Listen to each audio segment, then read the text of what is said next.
بسم الله الرحمن الرحیم. السلام علیکم ګرانو کتونکو، مظفر شایم او نن موجود یم په ابوها کلي کې په یو داسې مقام په یو داسې ځای کې موجود یم چې دا زمونږ د ټولو اخري ارامګاه ورته ویلی شي، اخري منزل چې کوم دی هغه د انسان بس همدغه قبرستان دی. د قبرستان خبره کوو کله چې زمونږ علاقه کوټه ابوها تحصیلي بریکوټ وګورئ نو دلته زمونږ قبرستانونه چې دي هغه ډېر بیکاره ښکاري، خو وایي چې همت مردان و مدد خدا.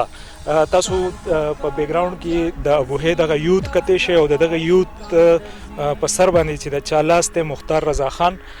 هغوی دا قبرستانونه راغستي دي او تاسو په فوټیج کې کتی شئ په دې ټایم کې چې د دې مخکې حالات څنګه او اوس تاسو ته څنګه ښکاري. موږ به دغه دواړه تاسو ته ښیو او د دې ځای چې کوم د یوت دی د دوی سره به هم خبرې کوو، د مختار رضا خان سره به هم خبرې کوو چې هغوی دا یوت څنګه راجمع کړی دی او بیا د دوی نه دلته کې دغه دومره کار واغشتو. نو پیله خبرې کوو د مختار صاحب سره، د هغوی نه به دغه حواله باندې ډیټیل اخلو.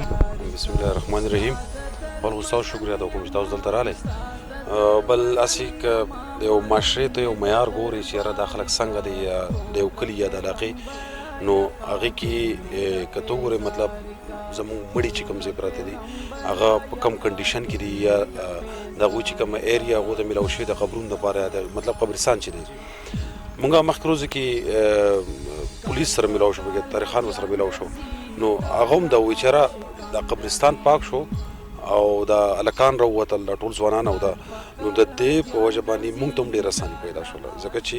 همیشه جرم جرایم چې کوم بیا په داسې ځایونو کېږي چې هغه عام ولس ته نه ښکاري، هغه پټ ځایونه وي، پای کې جاړې وي، ځنګلې وي یا دا وي. نو په دغه عقل وګورئ نو هم یو ډېر زبردست کار وشو. او بل که ریاست ته زموږ وګورئ نن سبا یا کوم چې کومې قصې روانې دي، نو خو تاسو ته پته د لارې کوڅې دي، نور خو څه نشته دی چې د عام ولس دپاره د هغوی دپاره د هغو سره څه پالیسي نشته دی. نو دا مونږ په خپل ځان باندې ټول هلکان او دا ټول راغونډ شول او مونږ د دې صفایي شروع کړه او نن مونږ د دې ښایست ګورو او په دې کې مطلب ستا زړه ته ستا وجود ته یو سکون میلاویږي، ځکه چې مطلب مخکې به خلک راتلو هغوی چې د خپل رشته دار قبر به یې کتو نو هغه به غنو به وله جامې وشلولې او بیا به چې دی تندکونه به یې خوړل او ماران لړمانان ډېرې خبرې وې. اوس د الله فضل دی هر څه ډېر ښکلی پاک شو او دا خو مطلب تاسو ته پته د ځوانانو سره دا یو ډېر لوی طاقت دی، تختونه خوا دې خوا ورته وایي او دغه کوي جوړوي. نو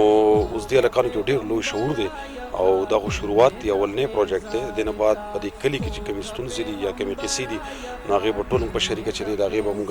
مطلب هغه به ښه کوو او هغې کې به تاسو ته پته لګي چې د هلکان به ډیلیور کوي پای کې.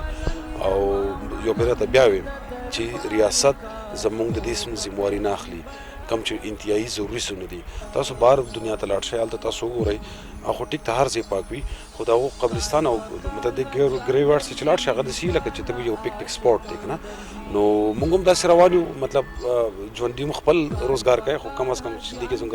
نیکونه زموږ مشران زموږ وروڼه دا ټول پراته دي په دې کې، موږ به دا ښایست له سیوا کوو او چې څومره زموږ کېږي هغه به کوو انشاءالله. ستاسو تعلق یو سیاست تاسو دلته کوئ، په علاقه کې سیاست کوئ، دا قسمه کارونه چې کله خلک په سکرین باندې ګوري نو چونکې سیاستدان باندې ډایرکټ بلیم لګي چې دی هغه خپل دغه کیش کوي. نو تاسو په دې باره کې څه وایئ؟ تاسو د یوت په څه دغه راغونډ کړی دی؟ ګوره اصل کې سیاست خو یو ډېر ښکلی څیز دی که نه، او هغه دا خو یو عبادت دی، خو لکه زمونږ په معاشره کې خلک دا وایي چې کم سړي زیاته دوکه وکړي و دا ډېر لوی سیاستدان دی، خو داسې نه ده. بل لکه زمونږ مین څیز دا دی اویرنس که نه، چې ته دې ځوانانو ته ورکړې که نه، نو ځوانان مونږ دوی ته مونږ دا شعور ورکوو او مونږ په خپله لکه مطلب مونږ سره شپېتو کالو خو نه یو، موږ د دوی ملګري یو، د دوی همزولي یو، یا نه مشر ورور په شانتې یا دی په شانتې موږ به یې ګایډ کوو، څومره زموږ نه کومک کېږي به دوی سره کوو، دوی ته به یو لاره ښیو او په یوازې باندې هېڅ نه کېږي، مطلب چې ستا سره ځوانان وي او دا وي. نو کم خلک چې دا وایي چې یاره دا سیاسي دغه دی یا پوینټ سکورینګ دی یا دا دی، نو داسې نه ده. ځکه چې موږ خو چې د کلي دپاره کوم منډې وو دا د 2015 نه یا 16 نه دي. موږ په هغه ټایم کې موږ سټوډنټانو موږ منډې والي دي او دا زموږ په وینه کې دی داسې او دا به انشاءالله وي او انشاءالله د دې علاقې هر یو ځوان چې ته ګورې دا یو 2-3 پروجیکټ وشي دوی دا خوند واخیستو نو دوی ته بیا د ریاست هم ضرورت نه وي. نو دا یو ډېر زبردست کار روان دی خو د دې فروټس به تاسو وایئ یو څو ورځې بعد یو څو میاشتې بعد چې دا ځوانان څه دي او څه کولی شي او څومره د کلي ته خیر راوړي شي. ډیره مننه جی. د دې ځای چې کم یوت ته کم مرګري راغونډ شوي دي او هغوی په دې کارونو کې حصه اخیستې ده هغوی راسره هم ولاړ دي فردن د دوی سره هم خبرې کوو. تاسو راته ووایئ جی خپل تعارف راسره وکړئ او دا ځای مو پاک کو څومره ښایسته لګي څومره مطمئن یې د خپلو ځوانانو نه د مختار رضا نه څه ویل غواړئ په دغه باره؟ زما طارق رفیق نوم دی. زه د دې کلي اوسېدونکی یم او مونږ خو الحمدلله ډېر زیات خوشحاله یو ډېر مطمئن یو. دا قبرستان څنګه چې تاسو ته مختار وګورئ دا ډېر زیات جاخه شوی و ډېر ګڼو په دې کې به انسان نشو ګرځېدی او د ټول نه اهم په دې کې جرایم پیشان عناصر به هم راتلل نو مونږ پخپله نه دي خو چې داسې کسانو ویلي دي د ټول نه اهم د قبرونو صفایي پکار وه احترام پکار دی. دا زمونږ مشران دي زموږ کشران دي مونږ یو مونږ هم سبا دلته راځو نو ډېر زیات خوشحاله یو ډېر مطمئن یو او زمونږ د کلي هلکان کم ینګ هلکان چې دي هغه ډېر تکړه هلکان دي او ډېر انرجیټک دي خو دوی لږ پلیټفارم ورکولو نو هغه پلیټفارم ورته ورو مونږ داسې جوړ کړو.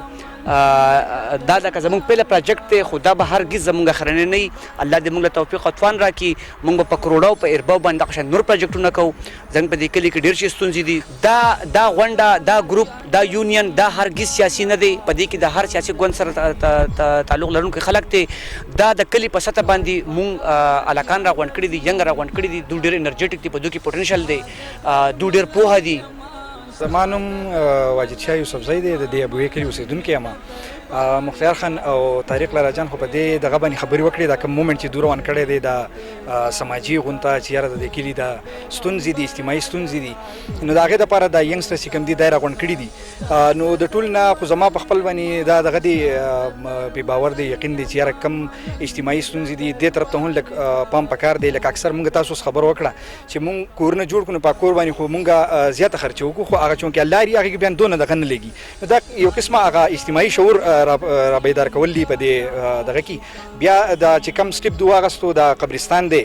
نو دا یو اجتماعي ځای دی نو د دې ځای نه یو انیشیټیو واخیستو ماشاءالله ډېر زبردست شو. په دې کې مختار خان چې کوم دی ډېر زیات کومک وکړو لکه فاینانشلي د کلي ټول ینګسټرز چې وو دا چې کوم ځوانان دي نو دوی وی چې یاره مونږ خو نه مختار خان وی چې نه دی فاینانشلي سپورټ به هم زور کومه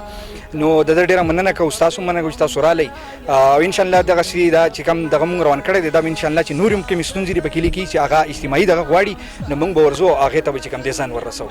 دا خو ډېر زبردست او ډېر زموږ د کلي دپاره او د دې خلکو دپاره ډېر زبردست او د ښېګړې کار دی. نو مونږ او دې ټولو خلکو له پکار دی چې لکه په دې کې مرسته وکړي او دې له راشي د دې نور امپرومنټ راولي په دې کې چې څه نمونه نور د دې دیوال لا کار دی پکې یا داسې نور کارونه دي پکې نو چې دا یوت راغونډ شي او دا کارونه په ښېګړه وکړي که هغه د هرې پارټۍ نه تعلق ساتي چې راشي هغه په خپل ځای د پارټي او هر شي دا د ښېګړې کار دی. جی ګرانو کتونکو نن مونږ تاسو ته د ابوهې قبرستان خو دا هغه ځای دی هغه مقام دی چې هر مسلمان چې کوم دی هر انسان چې کوم دی هغه به همدې ځای ته راځي او دا آخري ارامګاه ده زمونږ د ټولو. څنګه چې تاسو د دې ملګرو خبرې واورېدې تاسو د مختار رضا خان خبرې واورېدې چې کله تاسو په خپله همت وکئ نو هر کار چې کوم دی هغه ممکنه دی